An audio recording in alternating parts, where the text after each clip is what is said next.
મારી સામે કરોડો અજબો રૂપિયા મૂકી દેશો તો પણ હું મારી ઇજ્જતને દાવ પર નહીં લાગવા દઉં અને ફોર્મ પાછું પણ નહીં ખેંચું. આ શબ્દ છે સુરતના કોંગ્રેસના મહિલા ઉમેદવારના.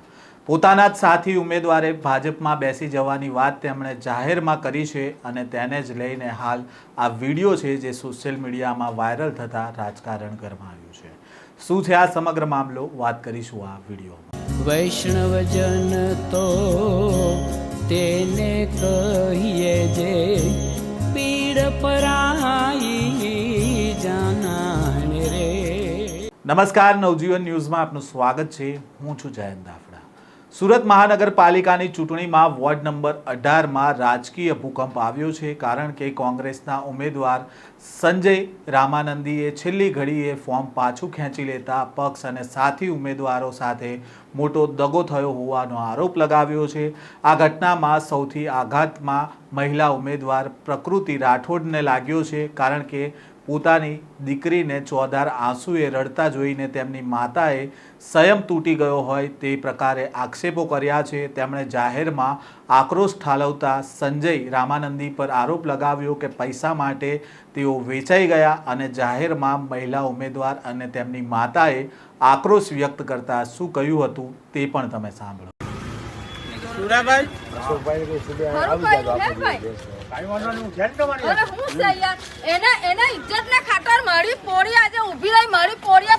વિરોધ થઈ તો આજે એને મારી પોળી નું નહીં રાખ્યું. એને આજે મારા પોરાને ને મારી પોળીને રોડાવી એટલે કેવા હું માંગે. મેં આજે એની ઇજ્જત કેટલી કરેલી હતી તમે ખબર છે. ન ચૂંટણી વખતે મેં ઇજ્જત આજે એની રાખી, પણ આજે એને મારું નહીં રાખ્યું. એને મેં એના દેવ ડેરા કરીને મેં એની મરી ગઈ. મેં એને બરાબર તો આજે મારી પોળી આજે એન્ટા પૈસા વાળા છે, મારી પોળી વગર પૈસાની છે. તો મારી પોળી પૈસા લઈને ખોસી જતો આજે માટે તમે બધા ગાડે આવતા કે નહીં આવતા કે નહીં લડવા તમે લોકે તો પછી કઈ નહીં છે ને અમે છે ને હું કામ ગભરાય આખો ગામ તમાર જોડે બોલે મારી પોળી જો જીઠે કે જોરા ની જીઠે પણ મારી પોળી પૈસાની લુચ્ચી ની મળે. મારી પોળી ઇજ્જતની વાલી છે. મારી પોળી હા આજે એના મા બાપનું એને આજે ઇજ્જત રાખેલી છે એના ભાઈનું. કઈ વાંધો નહીં, આપણે જેટલા મોટ મળતા એટલા હું ખેંચી લઉં. સંજયને કે તું મારા હવે બાંધને આવ દીકરા, ભલે મારી જરૂર પડે ને તો હું આ લોકોને બોલાવીશ, પણ હું સંજયને ઉઠલા પર ની ચોરા મે આવે આજે. હા મન તો બહુ ડાઘાટ લાગ્યો પણ ડાઘાટ હું અરે હું જરા કઈ થાય એટલે હું એને ટટ બોલાવું ને હું ટટ દોડી જામ, પણ આજે એને મારું માન નહીં રાખ્યું ને મને ટ બોલાવો હું કામ આવું. મેં કઈ જવાનું નહીં ત્યારે કેવી એ બોલ્યો તો અમે ભાઈ હું નહીં બોલવાનો. અરે બોલું તો તે હુકમ ચૂંટણી કરીને હુકમ એટલા હખલો કરીને બોલ્યા નહીં બોલવું જોવે ને ભાઈસન કરવા આવ્યા તો પછી ભાઈસન હુકમ જોઈ નહીં કરાય તો મારે. તો આજે તું તા બોલાવે જેનારે ભાઈસન હોય કરી તેરા તું આજે અહીંયા આવ તારે એટલી ભાઈસન કરની આજે મારા ભેગું કરી નાખ. તો બધા મારા મોલ્લેના બોલે બધા બરાબર કે ભાઈ તેરા તું હું આ જવાબ આપ્યો તારે પૈસા ની હું કાકે કમી છે ના. આજે મારી જ પોળી ખરી ગઈ એટલે ફોર્મ ખેંચીને તમે આજે ઘર બેઠા બોલવા આવતો અમારી પણ મારી પોળી પૈસાની લાલચ નથી. મારી પોળીને ને મારી પોળીને સીટ મળીને ટિકિટ મળીને સુરા જો આજે આ બધા માણસની વચ્ચે કેમ મારી પોળીની બહુ બધા બોલે છે ને મારી પોળી બધા વિરોધ થઈને જુદી સુરાભાઈ અહીંયા ટેબલ ભાજપની જોવે હે ભાઈ. ના ના ના મૂકવા જ નહીં. જોવે જ નહીં. બધું હા બોલું ભાજો ભર આવે ને એટલે ચાલ નીકળે એ કઈ નહીં જોવા માંગતા. અહીંયા મૂકે તો ધમલ જ કરવા. કમલ ની ઉડા દેવા બધા હા બધા કોઈ જોવાની અહીં ગાડી જોવે નહીં. અહીં ગાડી કોઈ નહીં જોવે. જોવે નહીં, બસ વાત જ નહીં. આખા ગામમાં ગામની ઇજ્જત ગઈ છે. કોઈ દિવસ મારા પોરાને મારી પોળી રડી નથી. આજે મારી પોળી પોરા રહી એટલે મારું હે લોહી બળી ગયું છે. આજે અમે ખાધું નથી. અમે આજે અમારી ઇજ્જત નહીં રાખી. અરે મેડમ ખાલી પ્રોટેક્શન જોઈએ છે. બીજેપી વાળા પૈસાની ઓફર માટે ફોર્મ ખેંચવા માટે આવેલા હતા એટલે મને મારા ઘરે પ્રોટેક્શન મૂકો. હા પ્રેશર હતું પણ હવે ટાઈમ તો ઓવર થઈ ગયેલો છે તબી મને મારા ઘરે પ્રોટેક્શન જોઈએ છે. એ લોકોને બીજેપી વાળાનો કઈ જ ભરોસો છે નહીં.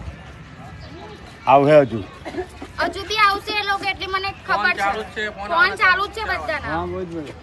હા और कौन जी आपने घर पे लेके चलो અરે યાર ઘરે हाँ आओ बेटा बना जाओ કરી લેવો ભાઈ ગુમાન जी थी ना હા કાલે કાલે હાય માર જોડે જઈ હા અહીંયા ઘરે તમે તમે કોઈ ચિંતા નહીં કરો. તમે ચિંતા નહીં કરો ને. કોઈ નહીં અહીંયા રહેશે. કોઈ થાય નહીં. અમે છે ને એ વાંધો નહીં પણ ઓફિસમાં કામ છે ચાલ ભાઈ જાઓ કોઈ નહીં. આવો લઈને આવો જાઓ લઈને જાઓ.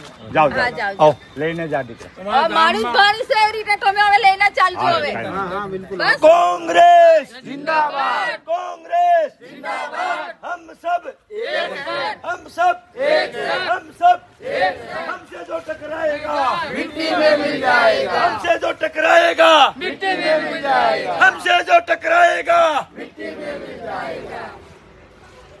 धन्यवाद है कि ये ऐसे से बीजे नहीं है ऐसे रखी है बहुत बड़ी बात હિંમતવાળી તો બહુ. दरबारों बताए दरबारों को सपोर्ट करे હું બી દરબાર જ છું અને કેન્ડિડેટ છું એનો बेटी आपकी है बस तो आपको इसका ध्यान रखना है आप लोगों को बेटी का हाथ बढ़ते हैं ना हाथ बढ़ो अपन बस मायरा मायरा समझते हो ना मायरा हाँ, हाथ बढ़ते हैं बेटी को अपना दरियावर दरियावर इसका बढ़िया से मायरा बढ़ना है रास्ता ठीक है ना मायरा मायरा करते हैं हाँ। बहन बेटी का बहन बेटी मायरा बढ़ना है आपको सबको ध्यान रखना है एक एक वोट देना दिलाना है एक वोट खाली न जाओ जी એ નહીં જાય તને જ આપવાના તને જ આપવાના હવે છે ત્રણ મોટા તને જ આપવાના રેજે હાથે અહીંયા જ છે પછી ભાઈ હાથે નહીં જતો અરે ભાઈ હાથે જાય બીજો તું મને કહેજે ને साथ में इधर से वहाँ तक जब दौड़ेगा और कोई टेंशन नहीं गुजरात के वार्ड नंबर 18 से कांग्रेस के उम्मीदवार से मिलने आए हैं इनको भी हाल ही में कांग्रेस के बीजेपी के लोगों ने इनको खरीदने की कोशिश की इनको पैसे देने की कोशिश की है इनसे ही जानेंगे इनके साथ क्या हुआ एक बार बहन बताएंगे आपके साथ क्या हुआ क्या नहीं हुआ બીજેપી વાળા આવેલા હતા 25 લાખથી શરૂ થયું 50 લાખ સુધી આવ્યું અને લાસ્ટમાં 75 લાખ સુધી આવેલું હતું તો પણ મેં એમનું ઠુકરાવેલું છે क्या बोला आपको उन्होंने क्या आश्वासन दिए आपको कि भाई आपको इतने पैसे देंगे कि और आपको ये लाभ देंगे હા મને કીધું હતું કે તને જેટલા પૈસા બી જોઈશે એટલા અમે આપીશું અને તારું આખું ભવિષ્ય અમે બનાવી આપીશું આગળ તને કંઈ પણ તકલીફ નહીં પડશે અને તારા અભ્યાસમાં પણ અમે લાયસન્સ ને આ અને તે પેલું બધું આપીશું અને તને જે કંઈ પણ મદદરૂપ તને સંઘવી લોકની પાસે તને પેલું સન્માન બી કરાવીશું અને એ લોકોની સીટ પર બેસાડી આપીશું ये प्रलोभन आपको दिए इन लोगों ने बीजेपी के 4 लोग आए थे फिर आप वहाँ से आ गए उठ के मैं आ गई પપ્પાને ફોન આવેલો હતો કે એમને એમના ઘરે મોકલી આપો તો હું ઘરે એમના ઘરે જતી જઈમી બી એમના ઘરે જ હા બપોરે પછી આઈ થિંક 2 વાગે જેવા એ લોકો આવ્યા મને તો ખબર જ નહીં હતી તો મને બોલાવી મને કીધું કે આવું આવું છે આપણે ભાજપમાં બેસી ગયા આપણું આમાં કંઈ થવાનું છે નહીં આપણી આર્મ પક્કી જ છે એવું કીધું એ લોકોએ તો મેં કીધું કે ના પહેલાં હું મારા પપ્પાને પૂછીશ જે બી ડિસિઝન લેવું હોય એ પપ્પાની બી ના જ હતી ને ઓલરેડી મારી પહેલેથી ના જ છે પાર્ટી આટલો વિશ્વાસ મૂકીને ટિકિટ આપી છે મને તો પછી મેં એનું પૈસાથી એનું એ શું કરવા કરું એના કારણે મેં ના પાડી મેં એને કીધું કે મારી સામે કરોડો અબજો રૂપિયા મૂકે ને તો બી હું ફોર્મ ખેંચવા રાજી નથી મારી પાસે પૈસા નહીં હશે ને તો બી હું ચૂંટણી લડીશ પણ મારા નામ પર દાગ તો નહીં જ લાગવા દઉં માતાએ સોદાબાજીના ગંભીર આક્ષેપો કરતા કહ્યું કે આજે એમની પાસે પૈસાવાળા છે એટલા માટે આ ખેલ કર્યો છે મારી પૂરી વગર પૈસાની છે એટલે એણે આ પ્રકારનું કૃત્ય કર્યું છે મારી પૂરી ભલે જીતે કે ન જીતે પણ તે પૈસાની